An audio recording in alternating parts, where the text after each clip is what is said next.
자, 이번 시간에는 그 자동 폐색 장치, 저 폐색 장치에 이어서 계속 진행을 하겠습니다.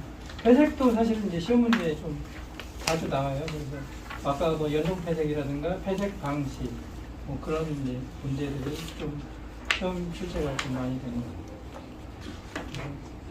저기 공부를 하시고 또 이제 더 이렇게 뭐 기사까지 공부하실 분들은 또 이 부분이 굉장히 좀 중요하니까 이렇게 하시는 것도 좀 이렇게 심화해서 학습이 좀 필요합니다. 그래서 자동 폐색 장치는 지금 사용을 많이 하고 있어요. 근데 자동 폐색 장치도 앞에서 제가 그 신호기 장치에서 제가 말씀드렸습니다. 단선하고 자동 폐색일 때 정의에 대해서 말씀드렸어요. 단선 자동 폐색에는 그 방향이라는 게 있습니다. 그래서 단선 자동 폐색 같은 경우에는 우리가 여기 말하면 정지 정의식이고, 복선 자동 폐색은 진행 정의식이죠. 복선은 운전 방향이 이미 정해져 있잖아요, 그죠? 그래서 진행을 현실을 해도 아무 문제가 안 되는데, 단선 같은 경우에는 상선으로 갈지 저기 하선으로 갈지 이걸 정해지지 않았어요, 방향이. 그래서 항상 정지 정의식입니다. 그래서 여기도 이제 이렇게 나왔죠, 그죠? 방향 세정 후에 출발 신호가 현시가 됩니다. 그리고 자동 폐색 장치는 아까 그 신호기 장치에서도 말씀드렸듯이 자동 신호고요. 허용 신호라고 제가 말씀드렸습니다. 자, 이해 가시죠, 그죠? 그 자동 폐색 신호기는 앞에서 말씀드린 자동 신호 있죠. 자동 반자동 신호에서 자동 신호는 조작자의 조작이 뭐냐면 안 되고, 열차의 위치에 따라서 자동으로 신호 현시가 되는 게 자동 신호라고 그랬죠. 그죠? 네. 그리고 허용 신호입니다. 그죠? 허용 신호는 어떻게 되죠? 정지가 나면은 섰다가 승인 없이도 저기 15km 이하로 갈 수 있는 게 허용 신호라고 그랬죠. 그죠?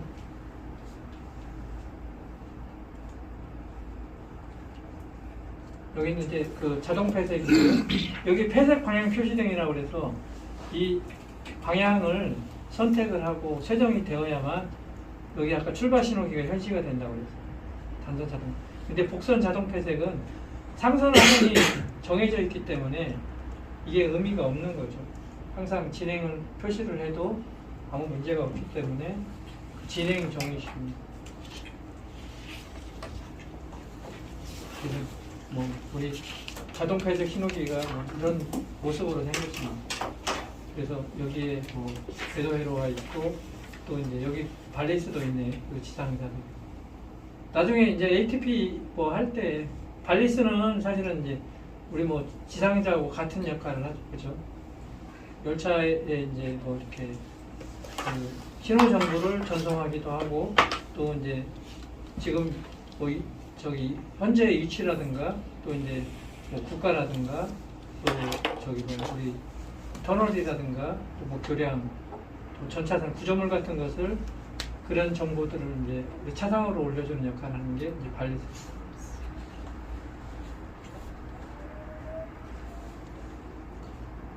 폐색 국가를 열차의 제동 거리. 열차의 제동 거리가 이제 중요하죠. 열차의 이제 그 폐색 거리는 열차의 이제 열차 한 대가 그 뭐냐면 충분하게 그 신호기가 이제 뭐 저기 보고서 설 수 있는 그런 부분들을 그 이렇게 제동 거리로 산정하고, 그 제동 거리에다가 일정한 그 뭐 거리를 이제 더한 저기 한 다음에 이렇게 정하는 게 이제 원래 이제 그 부분입니다. 그래서 제동 거리는 우리가 열차 속도가 이렇게 되게 되면은 제동을 썼을 때 철도 이렇게 열차 같은 경우에는 제동이 그 뭐냐면 동작할 때까지 좀 시간이 걸려요. 그래서 이런 부분들이 그 여기 지금 제동 거리에 포함이 되어 있습니다. 그래서 뭐 S1 같은 경우에는 여기 지금 그 속도에서 여기 그 속도에서 제동이 이제 그 뭐냐면 듣기 시작하는 시점이 있습니다. 그래서 여기 이제 S1하고 S2하고 여유거리를 두고서 그 이렇게 제동 거리를 하고 이게 이제 폐색에 대한 그 거리가 되겠습니다. 그리고 운전 식역.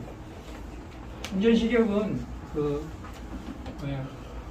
한 이제 같은 방향 운전을 한 선로에서 선행 열차하고 후속 열차의 평균 그 간격 시간을 이제 운전 식역이라고 합니다. 그래서 최소 운전 식역. 열차의 이제 어떤 선로 용량을 높이기 위해서는 그 우리 이제 운전 식역을 그 최대한으로 좁혀야 되죠. 그래서 역간에 이제 자동 폐쇄기를 많이 설치를 하면은 신호기하고 신호기 사이가 이제 하나의 폐쇄 구간이 되기 때문에 운전 식역을 단축시킬 수는 있습니다.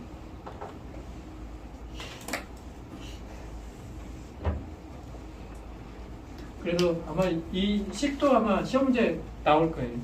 이게 보면 우리가 이제 운전 식역은 우리 이제 그 3.6 곱하기 2b 플러스 l 플러스 c 플러스 t를 해서 그 뭐냐면 을 이제 속도로 나누는 이제 저기 식이 나옵니다. 그래서 여기 이제 폐쇄 구간에 이제 복선 같은 경우에는 이제 저기 이렇게 되고 그 다음에 열차 길이 L이 이제 열차 길이고요.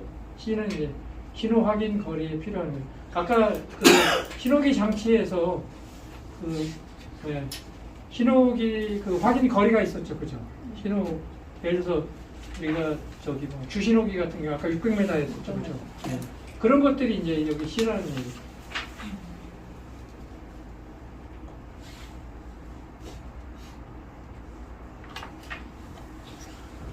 그리고 그 선로 용량에 대해서도 이제 시험 문제 이후로 아마 나올 거예요. 선로 용량은 계산하는 게 나오는 거예요? 식이 나오는 거예요? 식이 나오는 경우도 있습니다. 예. 아마 이제 저기 기사 가면은 주어지고 아마 푸는 문제가 나오는데 아마 여기 기능사 같은 경우에는 이게 저기 아마 푸는 문제도 나오고 이 식도 이게 아마 나올 거예요. 근데 이 식이 되게 간단해요. 단선 같은 경우에는 1440 나누기 우리가 저기 아까 T 그 역하고 역 사이의 평균 열차 운행 시간이 저기 있습니다. 이거를 이제 그 뭐냐면 폐색 취급 시간하고 더한 다음에 이걸 나누고 그 다음에 선로 이용률 이거 뭐 어떻게 보면은 다 주어지잖아요. 이 세 가지만 이 세 가지만 주어지고 위에는 1440입니다. 심플하게. 근데 이제 이게 뭐 단선 구간의 기본적인 이런 것들이 시험 문제다.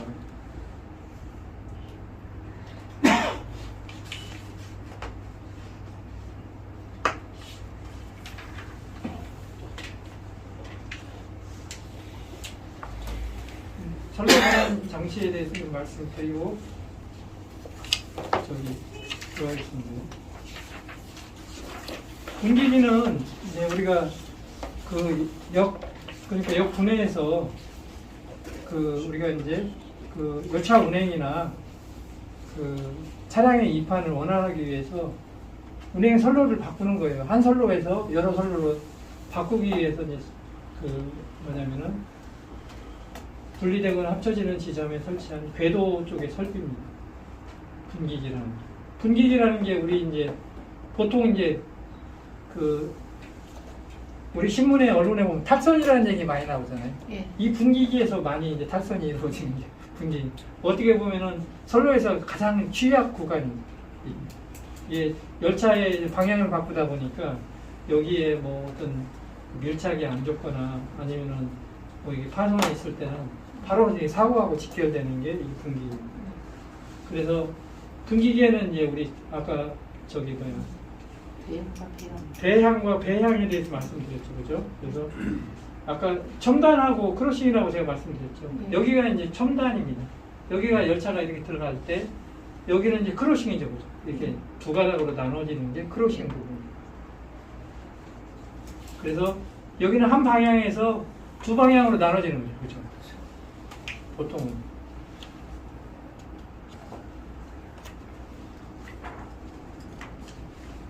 그래서 이제 분기기에는 이제 그 구성 요소는 아까 뭐 포인트라고 했는데 첨단부, 리드부, 크로싱부로 구성이 되는데 이게 첨단이든지 포인트든지 뭐 그런 게 뭐 결국은 같은 의미고요. 그 리드부, 크로싱부로 구성이 됩니다. 그래서 맨 앞에 이렇게 첨단 레일이 붙어 있는 쪽이 포인트부. 그 다음에 뭐 첨단부라고 해도 똑같아요. 사실은 뭐 한문으로 말하면 첨단이고 영어로 말하면 포인트니까. 리드는 크로싱으로 가는 포인트하고 크로싱으로 가는데 그 이렇게 중간 지점을 리드라고 합니다.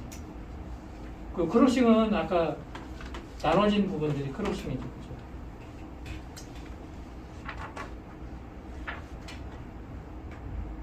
그리고 이제 선로 전환기는 뭐냐면 분기기는 이게 궤도에서 사용을 하는 거고 선로 전환기는 이 분기기를 동력의 힘으로 전환해 주는 역할을 하는 게 선로 전환기. 예전에는 뭐 이제 우리가 순화가 되기 전에 전철기라는 말을 사용을 많이 했죠. 그죠?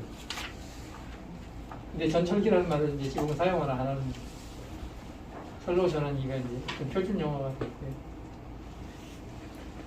그리고 배양하고 배양에 대해서 이렇게 또 다시 한번 설명을 드리면은 여기 이제 저기 뭐냐 첨단부에서 크로싱부, 포인트부에서 크로싱으로 가는 게 대향이죠, 그죠? 네. 배향은 반대죠, 그죠? 네. 뭐냐면 크로싱 쪽에서 첨단부로 가는 게. 네. 그래서 대향이 어떻게 보면은 대향이 들어갈 때 이 선로 전환기가 그 뭐냐면 밀착이 통레일 밀착이 안 좋게 되면은 이 타선이 되는 경우가 있어요.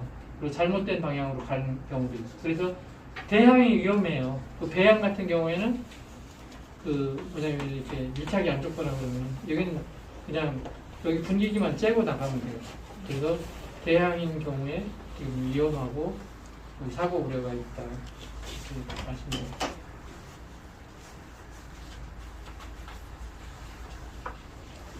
분기기에 이제 편계하고 양계가 있습니다. 편계는 이게 두 개로만 나눠지는 게 이제 어떻게 보면 편계고 한쪽으로 이제 나눠지는 거죠. 여기 기준선에서 한쪽으로 나눠지는 게 그렇고 여기는 기준선에서 양쪽으로 이제 이렇게 구분되는 게 이제 양계. 말이 좀 전부 일본 말입니다. 일본식 한자.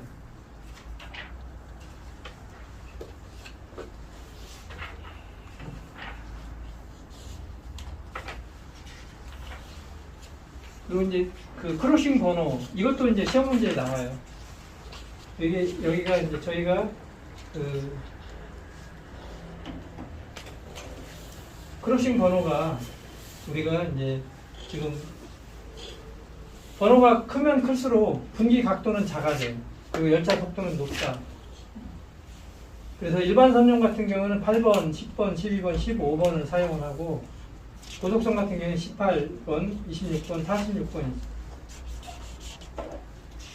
그래서 일반선에는 사실은 저기 이렇게 열차 번호가 작으면은 실제 열차 속도가 그 뭐냐면은 낮아요. 그리고 고속선 같은 경우에는 그 뭐냐면은 고번 분기이기 때문에 열차 속도가 높습니다. 그만큼 이제 길어지는 거죠. 요 교재에는 18.5로 돼 있네요. 예. 그리고 오타입니다. 어떤 게 맞아요? 18.5가 맞아요.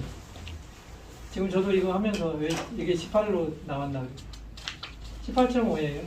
근데 고속선에도 사실은 그 15번 쓰긴 써요. 근데 이제 그런 것들은 기지라든가 그런 데서만 사용을 하고 본선에서는 사용을 안 해요.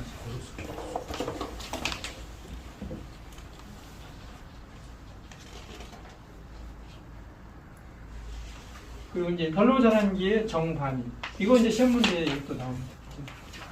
우리가 그 뭐냐면 본선하고 부본선, 측선의 방향 경우에는 이제 본선 방향이죠. 본선이 항상 이제 사실 중요한 선이거든요. 우리가 열차가 주로 다니는 통과하는 운행하는 선이 다 본선이에요. 그리고 부본선, 측선인 경우에는 사실은 우리가 이제 중심 중요도가 좀 떨어지는 거예요. 그리고 본선과 본선, 측선과 측선일 경우에는 주요한 선이, 예를 들어서 우리가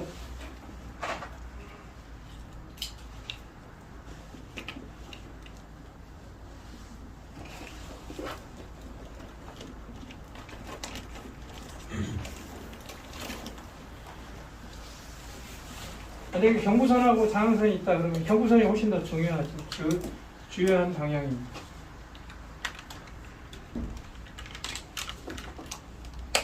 그리고 단선 구간에는 열차가 뭐 이쪽 방향으로 들어올 수가 있고 이쪽 방향으로 들어올 수가 있죠. 그래서 열차가 진입하는 방향이 이제 그 정의입니다. 그리고 안전측선에 있는 방향은 그 본선하고 측선하고 안전측선이 있는 방향은 안전측선이 항상 정의입니다. 그리고 타선 분기는 타선하는 방향이 항상 정의입니다. 그래서 그 정의의 개념이 우리가 그 아까 말씀드린 대로 노멀한 이제 그 부분인데 어떻게 보면은 가장 어떤 중요하고 그런 부분들이 또 그 정의하고 그 용어적인 그런 의미가 그 맞다고 하겠습니다. 그래서 안전측선에 관련된 부분들은 무조건 안전측선 고르시면 되고 타선 분기는 타선하는 방향을 또 하게 되고 또 뭐 이렇게 본선하고 본선, 측선하고 측선인 경우에는 주요 방향 쪽으로 이렇게 고르시면은 그 시험 보시는데 지장이 없을 겁니다. 교수님, 예. 그 분기기 표시할 때 정의 표시 수염 그리잖아요. 예. 수염 그 방향 이래길이나 상관없죠? 그것은 사실은 일반 시험에는 아무 상관이 없어요. 연동도표 할 때만 그걸 표기를 하는 거지. 이거를 이렇게 하는 거나 이렇게 하는 거나 예. 그 상관은 없는 거죠? 그런 상관은 없어요. 예. 이렇게 하나 뭐 이렇게 하나 뭐. 그러네. 이제 안전측선이라고 또 얘기를 하니까 제가 그 자료를 찾아서 여기다 넣어놨습니다. 안전측선은 우리가 그 과주를 할 때 뭐냐면은 본선으로 과주를 하게 되면은 그 열차하고 열차를 이제 뭐 이렇게 추돌을 할 수 있는 그런 부분들이나 충돌을 할 수 있기 때문에 우리가 뭐 이렇게 이제 선로를 더 연결해서 과주를 할 경우에 여기를 돌파를 하라고 해서 안전측선을 만들어 놓는 것입니다. 그래서 안전측선이 있는 경우에는 항상 정의가 안전측선 쪽으로 개통이 돼요. 무슨 뜻인지 아시죠? 그죠? 빡치게 하는 것보단 나으니까 그리 하는 거. 그렇죠. 열차하고 빡치게 하지 말고 여기는 침묵하고 자갈이 있어요. 침묵에 갖다가 박으라는 얘기. 열차하고 빡치게 하지 말고. 그래서 이제 여기도 뭐 규정에 뭐 예를 들어서 과주 여유 거리가 한참 있는 구간에는 상관이 없는데 과주 여유 거리는 이제 없을 때는 동시 진입을 뭐 하는 그런 조건들이 있잖아요, 그죠? 그런 때는 이제 안전측선을 두어서 서로 이제 단선 구간 같은 경우에는 뭐 예를 들어 상선 열차가 뭐 이렇게 이쪽으로 가야 되는데 이쪽으로 전환이 돼서 이 열차를 받으면 안 되잖아요. 그래서 이제 과주 여유 거리를 이렇게 여유가 없을 때 안전측선을 설치해서 사고를 예방하는 경우가 있습니다. 그리고 탈선 분기기. 탈선 분기기도 이제 여러분이 또 생소하실 거예요. 여기는 사실은 앞에 첨단만 있어요. 그죠? 탈선 분기기 있는 것도 탈선하는 방향이 정의입니다. 그죠? 그리고 여기는 사실 저 밑에 따는 없어요. 여기는 안전측선을 설치할 만큼 여유 거리가 없을 때 탈선 분기기를 설치를 하는 거예요. 그래서 첨단 레일만 하고 크로싱이 없습니다.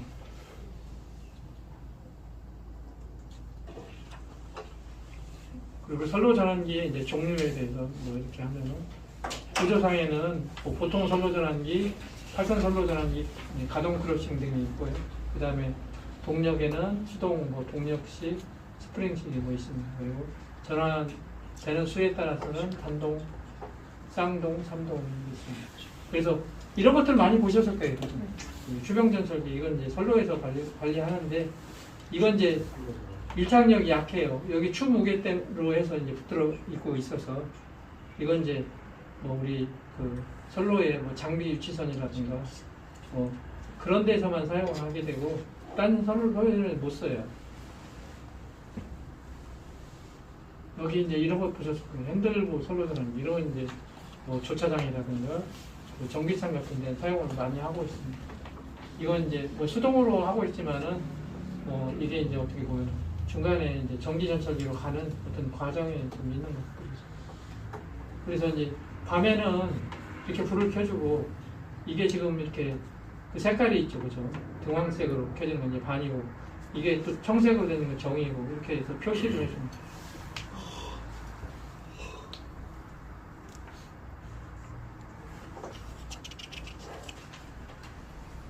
그 옛날에는 이렇게 리버식으로 당겨서 이제 기계식 선로전환기를 많이 썼는데 지금은 우리 이제 저기 전기 선로전환기로 다 바꿔서 연동장치랑 다 연동을 되게끔 만들었습니다.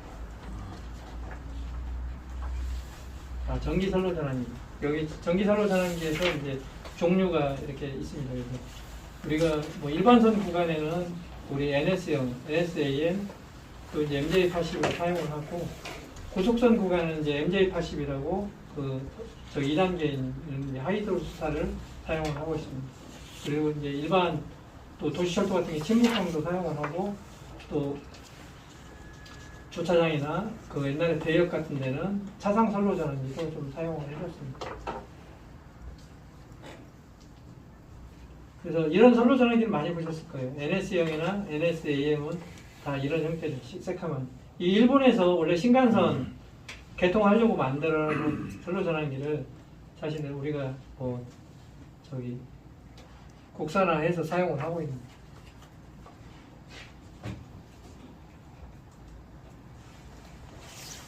여기 이제 NS형 선로 전환기에서 이제 시험 문제에 자주 나오는 것들, 동작 과정. 이제 회전 전환 세정이 이제 동작 과정입니다. 그래서 만약에 3개만 나온다. 그러면 회전 전환 세정이고 여기 하나 더 나온다. 표시가 있습니다.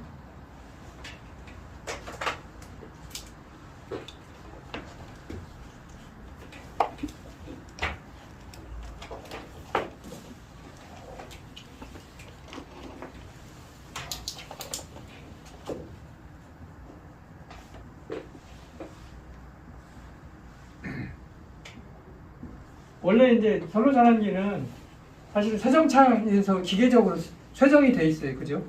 근데 이게 돌아가려면 회정이 돼야 돼요. 이게 락킹이 풀어져야 되잖아요. 그리고 이제 전환을 했어요. 전환을 하면은 이상 없이 밀착이나 그런 게 붙으면은 이게 또 다시 쇠정에 들어가겠죠. 그죠? 그리고 표시가 되죠. 이게 그 지문에 3가지만 나오면은 회정, 전환, 세정이에요. 그죠? 한 가지가 더 나오면 표시입니다. 표시까지 포함해서.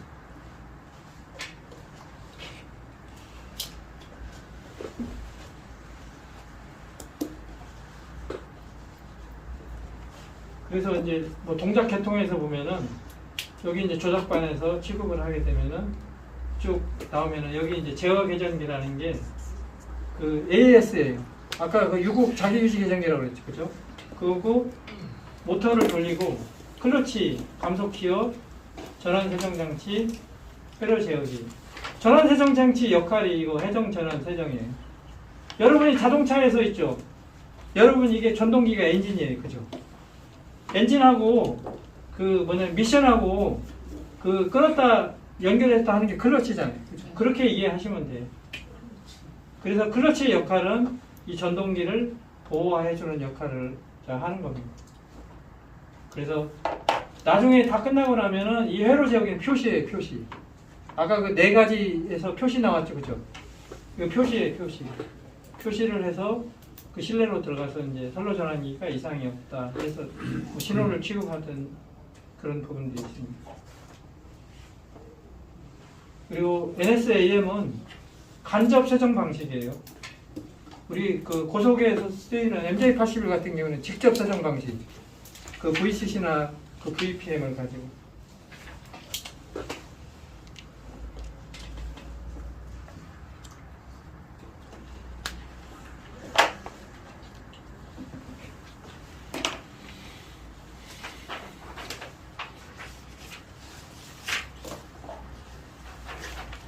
우리 이제 그 선로 전환기는 사실은 모터는 사실은 이제 회전 운동을 하잖아요, 그죠?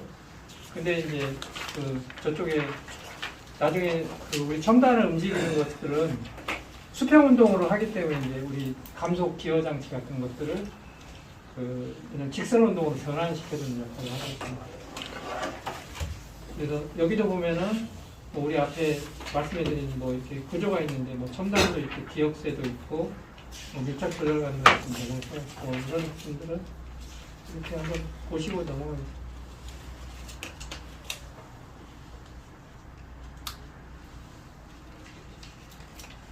여기 이제 저쪽 계신 분들은 이거 많이 보셨을 거예요, 그렇죠? 여기 그 세정관, 주세정, 부세정, 그렇죠? 많이 보셨을 거예요. 그래서 여기 이제 구조에 보면은 여기 전동기가 있고 그 다음에 클러치가 있습니다. 그리고 그 감속 기어 장치가 있어요. 그 다음에 이제 우리 전환 세정 장치가 있고.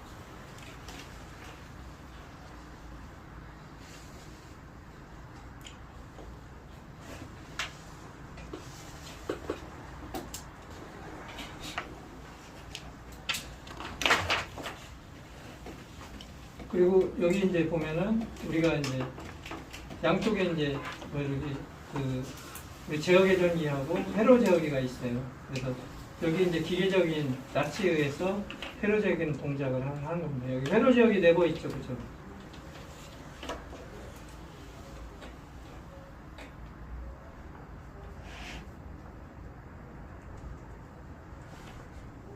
여기 이제 회로 제어기에 대해서 이렇게 모양이 나왔는데요. 여기는 사실 접점만 있고 그 우리가 저기 뭐야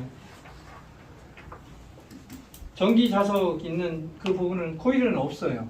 이건 이제 기계적으로 우리가 동작을 하면 기계적으로 해서 그 접점만 구성해주는 역할을 하지 그 전기가 들어가서 접점을 별도로 구성해주는 역할을 하고 있지 않습니다. 여기 아까 그 우리 나온 거 있죠. M4, R4 뭐 이런 거 보면 N 접점이 4개고 R 접점이 4개라는 뜻이 그죠? 여기 N 접점은 노멀 접점이죠, 그죠? R 접점은 저기 뭐야 우리 리버스 접점이죠, 그죠?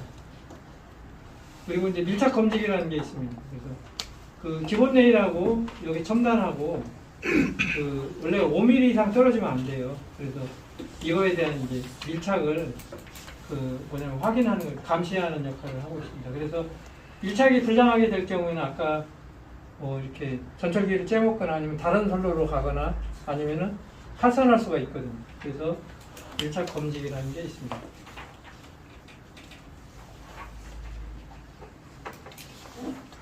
그리고 선로 전환기의 설치는 우리가 보통 이제 그 우리가 뭐 유지보수라든가 또 이제 차량 입판이라든가 그런 걸 위해서 사실은 이제 선로 옆에 설치를 해요. 근데 이제 건축 한계라든가 차량 한계를 또 위반을 하면 안 됩니다.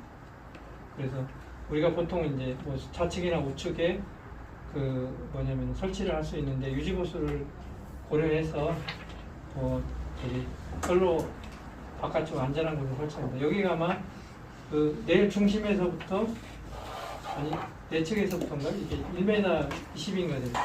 1200m, 1200mm. 네. 여기 돼 있네, 그죠? 여기가 지금 그 외측 레일이에요. 외측 레일에서 선로 전환기 중심까지 1200mm를 이격을 하게 돼 있습니다.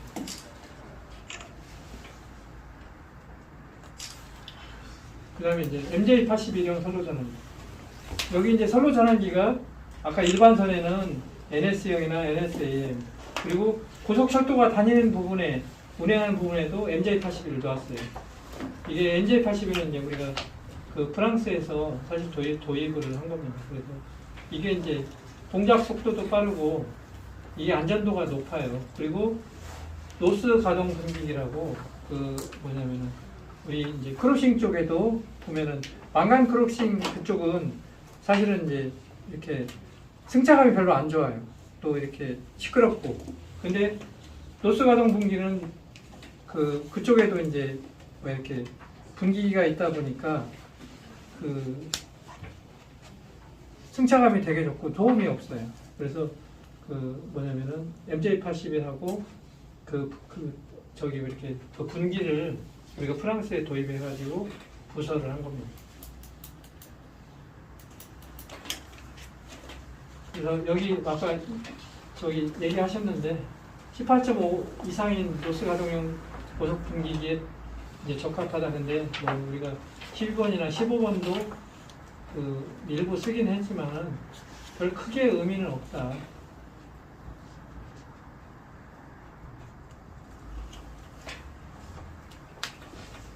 여기 보면은 이제 여기가 이제 사실은 MJ81 같은 경우에는 우리가 뭐 앞에 있는 부분들을 포인트브라고 하고 이게 저기 크로싱 있는 쪽은 이제 우리가 플러그라고 해요.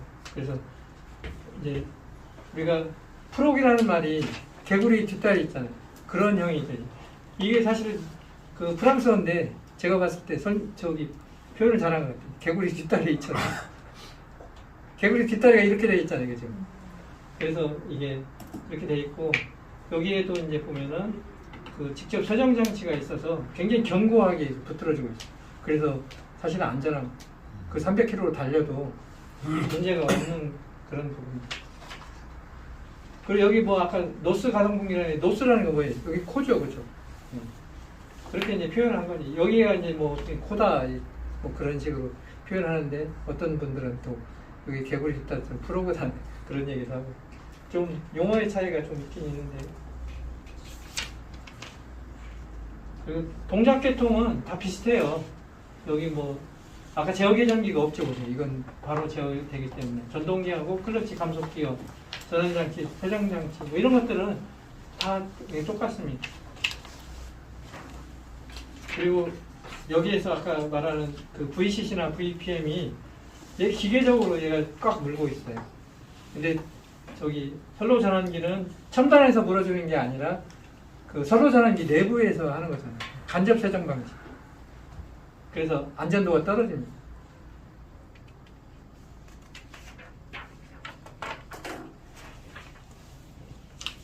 그래서 이게 이제 뭐 선로 전환기 내부인데 뭐 공간도 많이 차지 않고 이게 차지하지 않고 이게 유지보수가 별로 없어요. 간단간단한 거예요. 그래서 저희도 이제 이걸 뭐 부설하고 저희가 유지보수를 하면서도 고장이 그렇게 많지 않더라. 이게 그 뭐 NS형보다도 훨씬 심플하고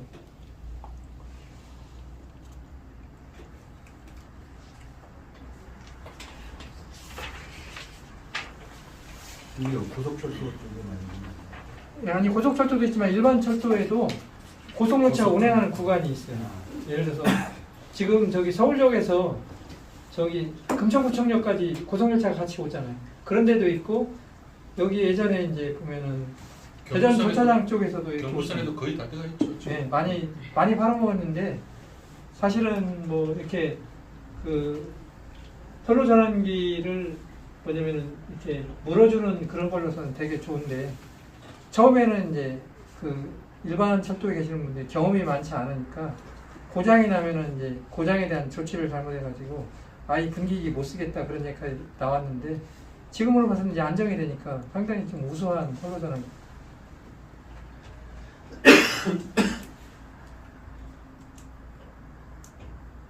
그래서 여기도 이제 보면 아까 기계적으로 세정을 하지만은 여기에 이제 접점 그 컨트롤러 돼가지고 이걸 이제 전기적으로 또 이제 활용을 해서 그 보안도가 좀 우수한 거예요. 근데 여기 우리가 저기 뭐야 고속철도 이제 2단계 구간인 이제 하이드로스타 같은 경우는 이제 뭐냐면 잘못 들여가지고 아주 애를 먹었죠, 그제? 우리 다 애를 먹은 사람들이 여러 때는. 그리고 뭐 이렇게 열차 제어 설비가 있는데요. 아까 우리 맨 처음에 그 이렇게 간 부분 용어에 대해서 잠깐 또 설명을 해드리고 가겠습니다. 열차 제어 설비는 들어가기 전에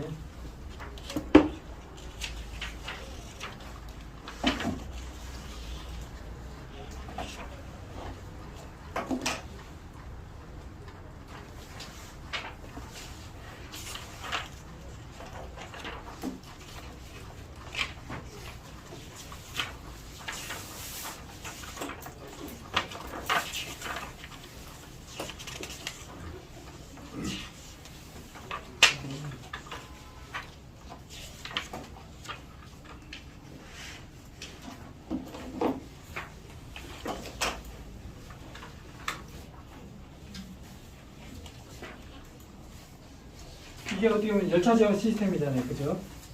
뭐 여기 이제 ATS도 있고, ATP도 있고, ATC도 있고, 아까 ATO, 뭐 우리 KTCS까지 갔는데, ATS는 아까 용어는 자동 열차 정지 장치잖아요. 그래서 그 뭐냐면 설명할 때 가장 이제 맨 처음에 들어왔고, 또 이제 어떻게 보면은 그 문제점이 이제 많이 발생을 했습니다. 그래서 그 우리가 뭐 이렇게 좀 안 좋은 사고들이 나고, 또 이제 단점들이 너무 많다 보니까 저희가 그 차상 이제 저기 뭐 열차 시스템에 ATP를 도입을 했어요. 유럽 방식을 도입을 해서 저희가 1단계는 이미 다 썼고 2단계로 하다 보니까 결국 이제 그 국산화를 하다 보니까 KTCS라는 걸로 해서 그 이렇게 국산화를 시켰습니다. 그래서 여기 이제 우리가 메트로라든가 또 저기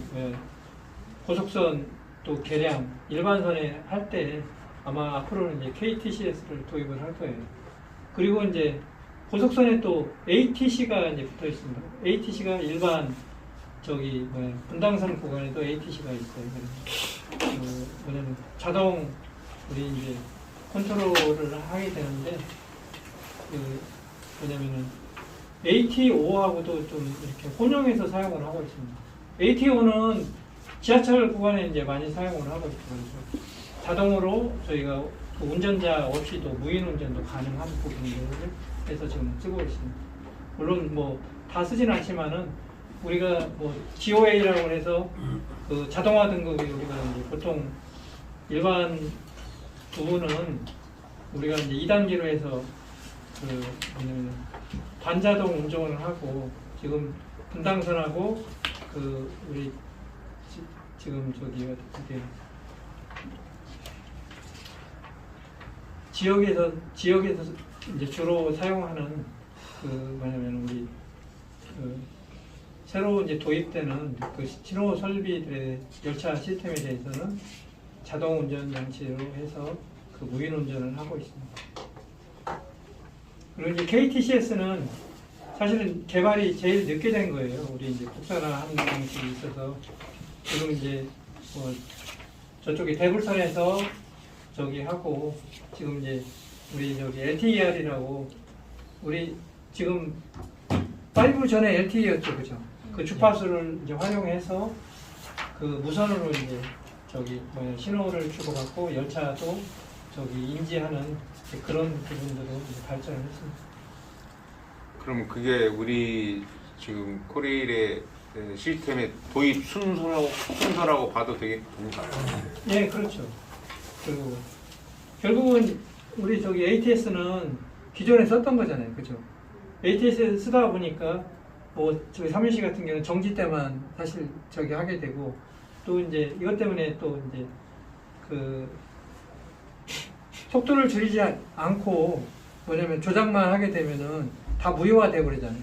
이제 그런 부분들이 있어서 그 자꾸 이제 보완을 하게 되고, 그래서 ATP가 처음에 이제 우리가 저 호남선이라든가 그런 데 이제 시범으로 하다가 이게 이제 ATP를 전면적으로 도입을 해야 되겠다. 공단에서도 그렇고 이제 국토부에서도 그렇고, 그 다음에 또 이제 ATC는 사실은 고속철도에서도 쓰이는 게 또 있고 일반선에도 있지만은 고속선에 쓰이는 것은 투자비가 너무 많이 들어가요. 뭐냐면 설비가 많이 들다 보니까, 그리고 그게 전부 외국 기술이잖아요. 그래서 건설비가 너무 많이 들어가니까 야 이거 안 되겠다. 그래서 뭐 이게 이제 ATO는 사실은 운전 패턴이 이제 어떻게 보면은 단순하고 동일 차종만 이게 저기 운행하는 데서는 가능하지만 고속선 같은 데서는 쓰기가 뭐하잖아요. 그래서 그러다가 이제 KTCS를 도입을 하고, 이걸 뭐 우리가 프랑스나 유럽에다가 돈을 이렇게 많이 줄 필요가 있느냐. ATP도 분명히 300km 이상 넘게 다 쓸 수가 있는데, 그래서 결국은 저기 국토부라든가 이제 공단에서도 사실 이걸로 가자고 밀어서 이렇게 표준이 되는 거죠.